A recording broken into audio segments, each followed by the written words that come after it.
Hello and welcome, ladies and gentlemen, to a new episode of Africa Today, where we get you the latest news and events taking place on the African scene. And we will start off with our major top stories and reports. Foreign Ministry spokesman Ahmed said Africa Day is a reminder of the joint African values and the importance of proceeding with the march of peace, prosperity and integration in Africa. He was speaking on Saturday as Africa marked the day, which comes on the May 25th, the anniversary of the establishment of the Organization of African Unity in 1963. More in the following report. Egypt, alongside the African continent, celebrated Africa Day on Saturday, May 25th, marking the founding of the Organization of African Unity in 1963. The occasion served as a platform for the Ministry of Water Resources to spotlight the continent's water challenges. Hani Suelem, who is also the president of the African Ministers' Council on Water, AMCOW, said the African continent faces numerous challenges in the water sector. He said this is particularly with population growth, the adverse effects of climate change on water resources, and weak infrastructure and technical capabilities. He emphasized the need for increased funding and policy development to meet these challenges and improve the living standards of Africa's inhabitants. Suelem reiterated Egypt's commitment to cooperation with African nations and providing support through various projects. He said these include the construction of solar-powered groundwater drinking water stations, rainwater harvesting tanks, river marinas, water monitoring stations, and initiatives to combat aquatic weeds. He said Egypt's contributions to addressing Africa's water challenges extend beyond infrastructure. He said the country launched the African Center for Water and Climate Adaptation, offering training courses for African specialists. The AWARE initiative, launched during COP27, aimed to finance water and climate projects across the continent. Additionally, Cairo initiated the Navigation Corridor project between Lake Victoria and the Mediterranean Sea to boost trade and integration among Nile Basin countries, as he said. Welcome back, and to shed more light on Africa Day, we're joined over the phone by Ambassador Ahmed Haggag, former Assistant Secretary General of the Organization of African Unity. Good afternoon, sir. Good afternoon. Sir, in marking Africa Day, how would you describe the African Union's role in consolidating African unity? The African Union is the successor of the Organization of African Unity. You know, OAU was established in 25th of May, 1963. That's why we celebrate here in Egypt, in Africa, all over the world, about the Africa Day. Africa Day, there was a big conference today between Africa and Egypt at the League of Arab States in commemoration of this important anniversary. And remind me about your question again, please. Sir, we were just talking about the description of the African Union's role in consolidating African unity. Now, the African Union, the membership is all the independent African countries. That's why it's supposed to play a big role in bringing African unity, African cooperation, especially in not only in political affairs or even military affairs, in the economic cooperation among African countries, in view of the establishment of the African Continental Free Trade Area. This is a very important initiative which was inaugurated during the presidency of President Sisi of the African Union 2019.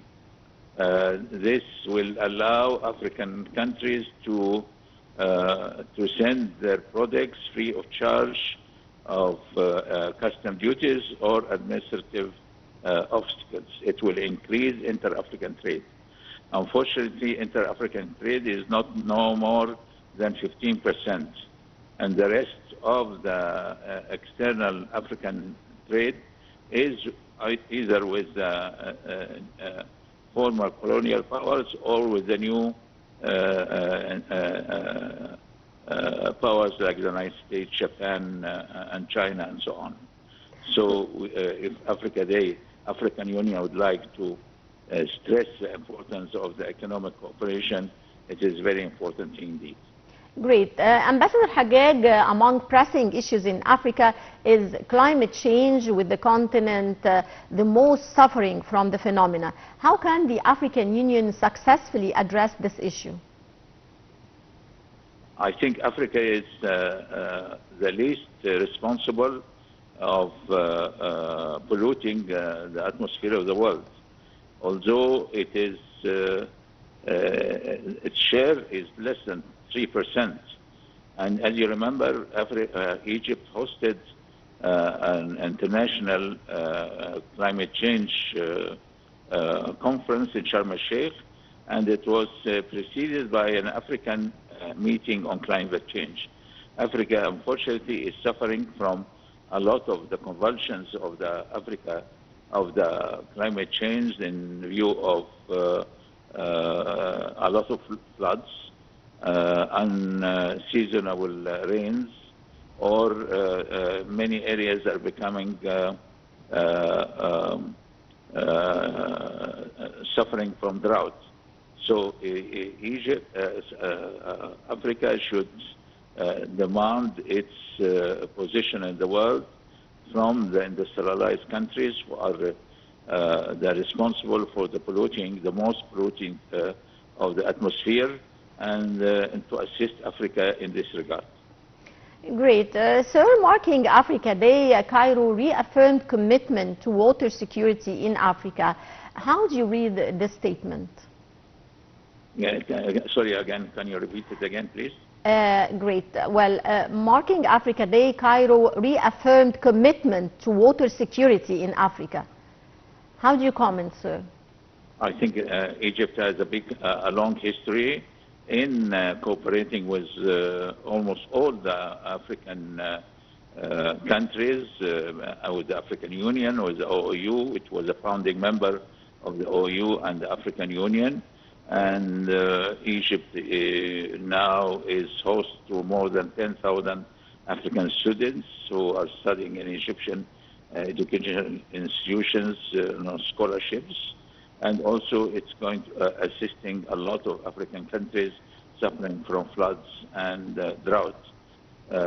We are very much interested in increasing inter-African trade through either the COMESA, the sub-regional economic groupings, which Egypt is a member, or through the African Continental Free Trade Area.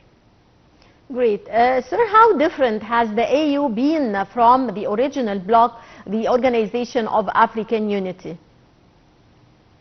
Not much. I think it is the same apparatus they inherited from the OOU, but I think they have more interest now in encouraging the economic cooperation, establishing the African Standby Force, which is a military contingent in order to intervene in conflict areas according to a resolution for the heads of state.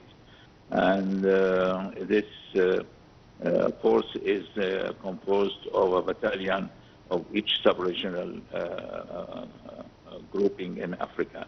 And also it is trying to encourage the role of youth in Africa and the gender equality in fomenting African unity and giving a role to the African women. Great. Ambassador Haggag, what challenges on the African stage now spell the need for closer unity in the Black continent? I think we have to adhere to the principles of the African Union, pay our contribution to the budget of the African Union, because if we would like to have more prosperous continent, we have to be faithful and open our markets to membership of the African Union. And also we have to encourage the inter-African culture exchange. Great. How would you describe Egypt's Africa dimension historically?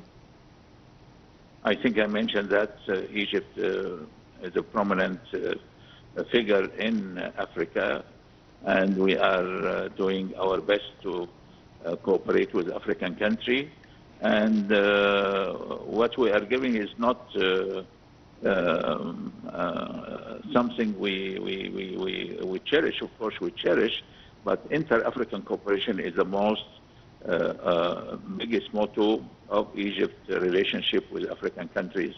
As more exports, we also have to increase our imports from the African continents. Right. Ambassador Haggag, how would you list issues of concern to the people of Africa? How much is? How would you list issues of concern to the people living in Africa? Yes, unfortunately, there is a lot of poverty in Africa. This should be a priority of the African Union and all African countries. The rich countries should assist the poorer countries, opening our markets and educational institutions.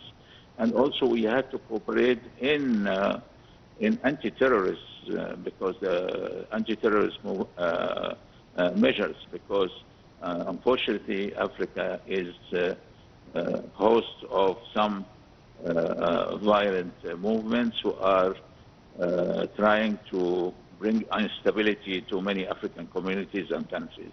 So we have to cooperate more in this regard by fostering the relation between police organs and governments in this regard. Great. How do you expect the African Continental Free Trade Zone to bring African states close together? It depends on the political will of the member state itself. If there is no will, then nothing will happen. If there is less will, less will be achieved. It is the political will of the member states in enforcing the African unity and cooperation. Great. I would like to thank you so much, Ambassador Ahmed Haggag. Many thanks for your insights, sir.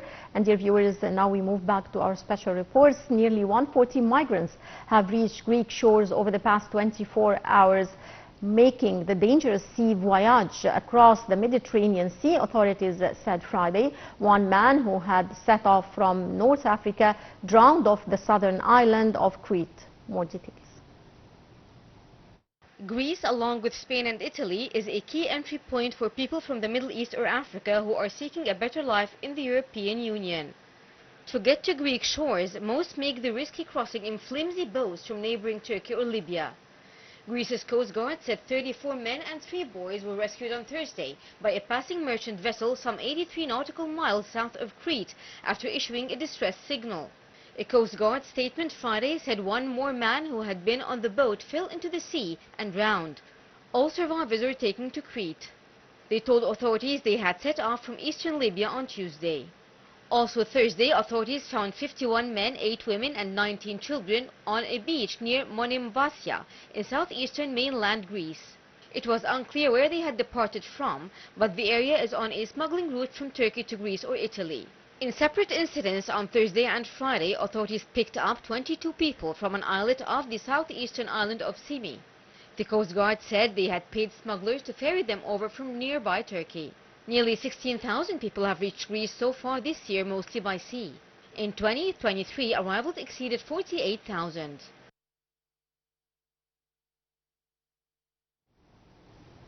Welcome back. The U.S. State Department said that U.S. Secretary of State Antony Blinken condemned an attempted coup in the Democratic Republic of Congo when he spoke with its President Felix Tshisekedi. A spokesman of the Central African country's army has previously said that 3 American citizens had been arrested in connection with the incident.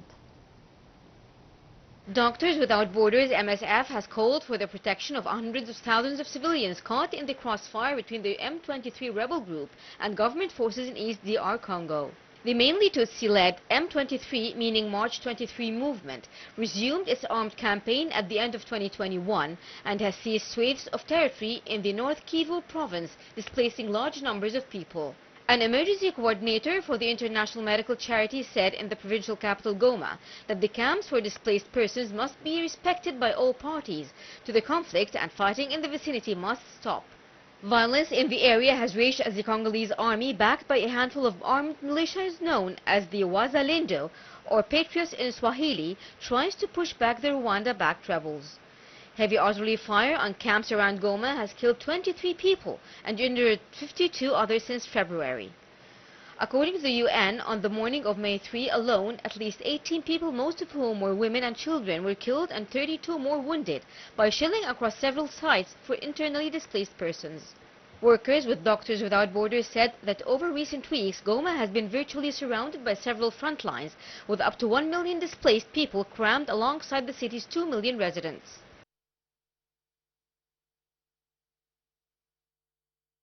Ladies and gentlemen, that brings us to the end of this edition of Africa Today. Many thanks for watching and stay tuned for more coming up here on Nile TV International.